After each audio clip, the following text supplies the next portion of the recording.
How did we get to the place where it's difficult, if not impossible, to present the gospel based upon the truths of the Bible? We might put it like this: how did we lose a common language in the West, in Europe, Britain, the United States, and the English-speaking countries of the Commonwealth? Well, the answer is a veritable countdown to secularism, to the place we are now, the place that Charles Taylor called the secular age. I want to bring you through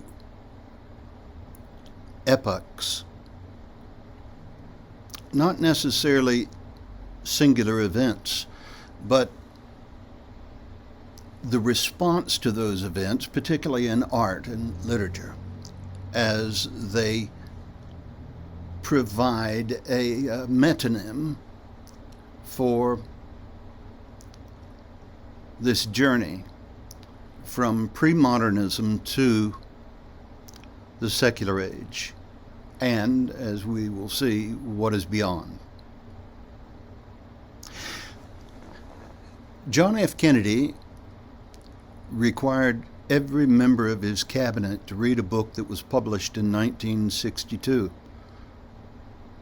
by Harriet Tubman, The Guns of August. Tubman's book describes the movement from the hegemony of World War I, the Austro-Hungarian Empire, the settled agreements of the monarchs in Europe, the settled colonial patterns across the world, the kind of life, the kind of expression that Ezra Pound, a contemporary of T.S. Eliot, would say is that of the metronome. And the metronome, of course, is that instrument which keeps time and helps one at the piano or the guitar or any other instrument. There's a keeping of the time, there's an orderliness. And we might say that this is the position or the place of Western society prior to World War I. Thus the name The Guns of August. She chronicles the first year of World War I, shows us how we got to it and how we moved from the uneasy hegemony of that era, 19th century, to what lay ahead. There was a tremendous surge of optimism. We see that theologically as well, and the rise of a post-millennial position, and in more liberal circles, in higher critical circles, a very veritable utopia that comes as a result of Christianity. However, the uneasy period of pre-modernity was shaken to its core by the blood and gore of World War I. It was inconceivable that some people with such high hopes could find themselves now in the trenches of France at the Battle of the Marne, in the most inconceivable horror imaginable, and that is bodies stacked upon bodies, gas turning men into bloated animals.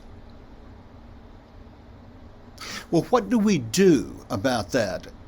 And from 1914 roughly to 1919 at the Treaty of Versailles, we dealt with this awful period. And there had to be a response. T.S. Eliot would write his famous The Hollow Men in 1926. We are the hollow men, he said. And at the end of the poem, he says, in the end of the world is not we don't go out by a bang, but by a whimper. So there was a period where Western thought moved from a grandiose, unrealistic expectation of the future, not based on Scripture, but based on the idealism of man, the progress of man, the industrial age of the late 19th century, the seemingly settled arrangements of nations from which we could launch this utopia, to this terribly brutal war. What do we do? So modernity, pre-modernity had failed. Pre-modernity marked by the metronome, the predictable, the settled. Pre-modernity was not Christianity, though it had Christian overtures, it had Christian signatures, it had Christian underpinnings.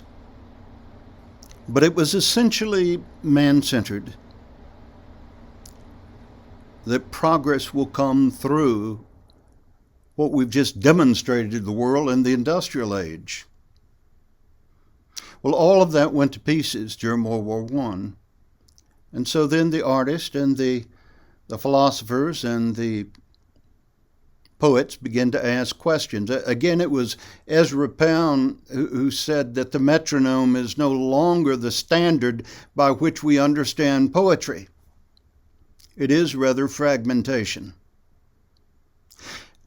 No one exhibited fragmentation better than T.S. Eliot, the Missouri-born London resident who observed World War I and its brutality, and who began to ask the question, as he was converted to Christianity and came into the Anglican Church, where do we go from here? And this has failed. In this, he was a modern poet and reflecting a modern response to pre-modernity. The pre-modernity, the settledness. Now things were no longer settled. Things are up for grabs in this new modern age. What are we going to do? And for some, it was the League of Nations, and for others, it was other humanitarian efforts. It would be the decline of the great empires, particularly the British Empire, and the rise of modernistic states who said that by science and by human effort, we will move away from this. But there were those who said it didn't work, like T.S. Eliot and others. It didn't work before. How is it going to work now? And what's next? And of course, they, in their fragmentation, were expressing their disillusionment with the whole concept of we can do this ourselves. That would lead to other answers. And whereas fragmentation was a part of poetry and a part of literature and a part of so many areas of life, fragmentation was an expression. It was a reaction to say, no, life doesn't exist on a metronome. We don't have this thing tied down. We're not in control. And fragmentation was a response, a reaction that was crying out, what's next? Well, what's next that came was what we call postmodernity. Postmodernity is a wholesale rejection of both modernity and pre-modernity. Now, postmodernity not only rejects Christendom, that is a prevailing worldview that held since in some way since Constantine until years after the Reformation, and I guess to the Enlightenment, we might say, if we want to fix history by higher history by dates. All of this was rejected. Christendom, pre-modernity, modernity. And the answer then is to look back at someone like Friedrich Nietzsche, the German philosopher, who asked these questions and responded by saying it's meaningless, it's hopeless. They begin to adopt these ideas and to apply them in every area of life. And so no longer could we assume we had a common language. In fact, Charles Taylor's work on the secular age really is dealing with, at its core, this loss of a common language, of a common understanding of a overused phrase, a meta-narrative, a way of seeing the world. So there arose artists, unlike T.S. Eliot, who, rather than used fragmentation as a reaction to what they were seeing, the failure of a man-centered design for utopia, rather than rejecting that, fragmentation became something they embraced as normal. And I'll give you an example. The Irish playwright Samuel Beckett became a member of a group of artists in Paris, and they were described as the theater of the absurd.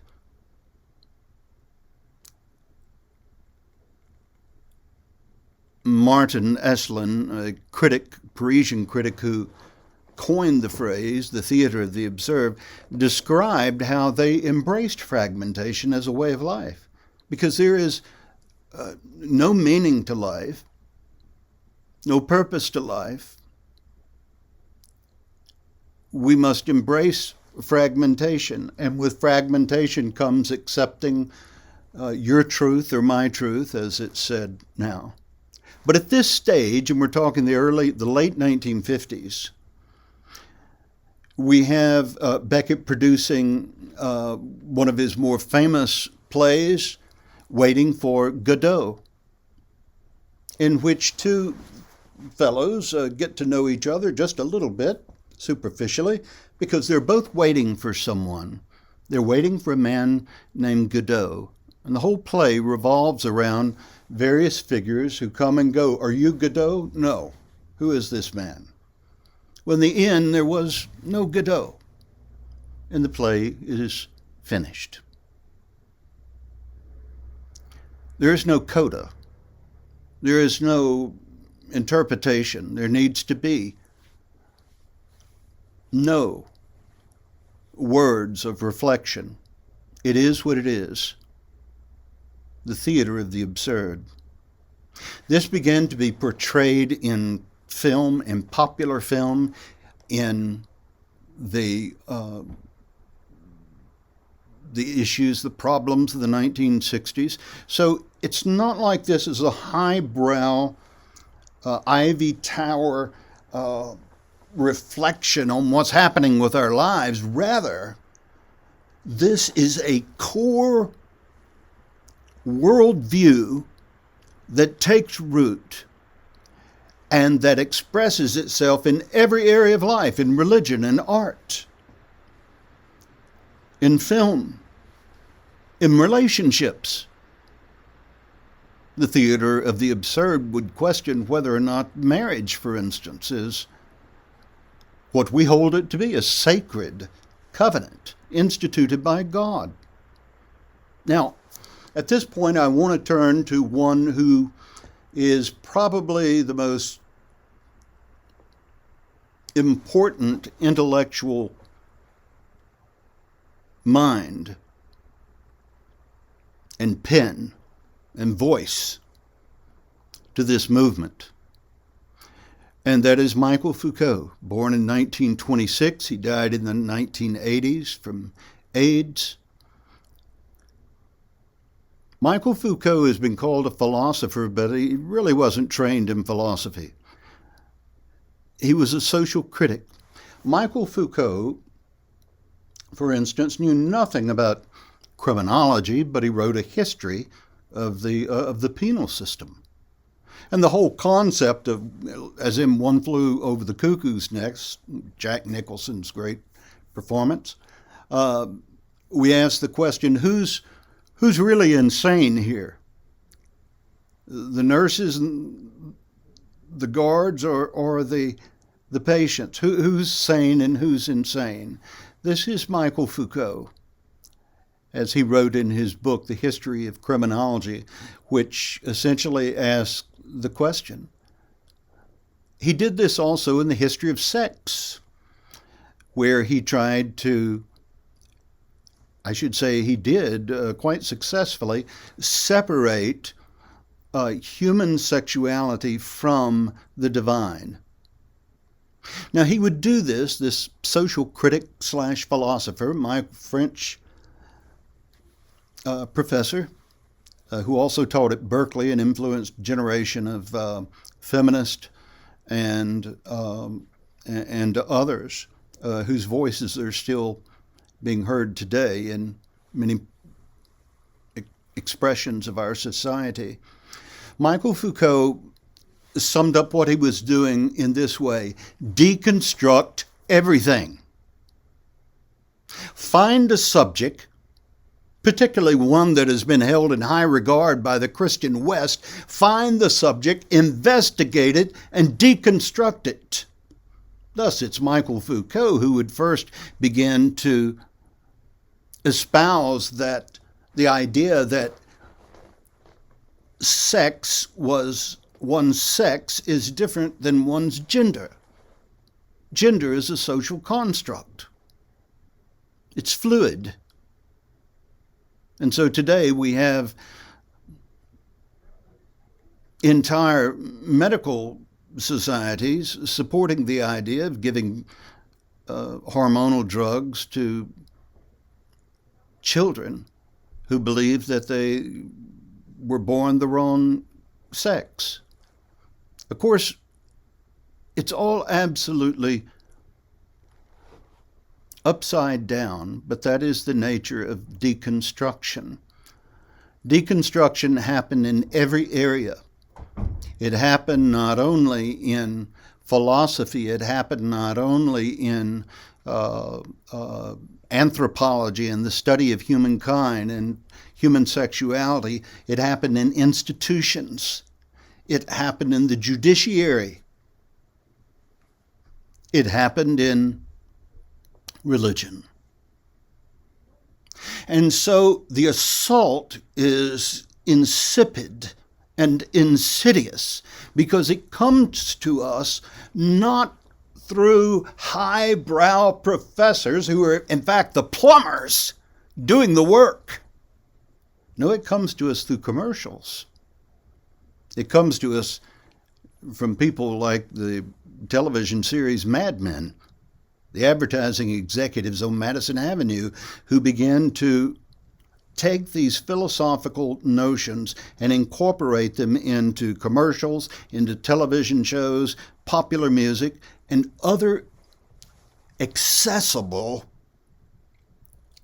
conveyors of ideas, to the degree that if you turn on your radio this morning to listen to the news, you will hear the philosophy of Michael Foucault. You will hear the philosophy of Samuel Beckett, Friedrich Nietzsche, and others, whether they are talking about the need to reject an international power in favor of borderless states, or whether it is something indeed to do with the human sexuality and same-sex marriage. These all came from this sequence, a sequence that began with the Guns of August, moved through the Hollow Men of T.S. Eliot and the Theater of the Absurd to Michael Foucault to where we are today. So the question comes, how do we share the gospel of Jesus Christ in such a world? There's one thing that I would want to say, and that is that there are other Christian philosophers and theologians like Habermas, a German philosopher, or like Miroslav Volf at Yale, who believe that postmodernity is not sustainable because it is not feeding and nourishing the human spirit. It's not acknowledging the reality of religion. What John Calvin would call the seed of religion in every human being, natural law, if you will. It denies this, and in denying this, human beings can only go so long. So that today, people like Wolf and Habermas, to name only a few, foresee the coming of a post-secularism. So again, the question is not only this: how do we speak into modernity, post-Christianity, the secular age? How are we going to have a place at the table in an age of post-modernity, post-secularism, where the landscape looks more like India, where religion is everywhere, not Christianity, mysticism, spirituality of every kind, all the voices coming together. Now, what is interesting about this is what we're calling postmodernity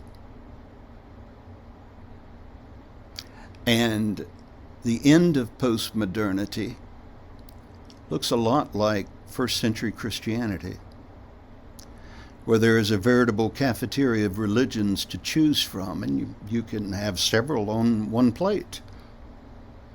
Christianity entered this with an exclusive claim that Jesus Christ is Lord. He's the way, the truth, and the life, and that all the other forms are merely grasping at the truth, but not getting there.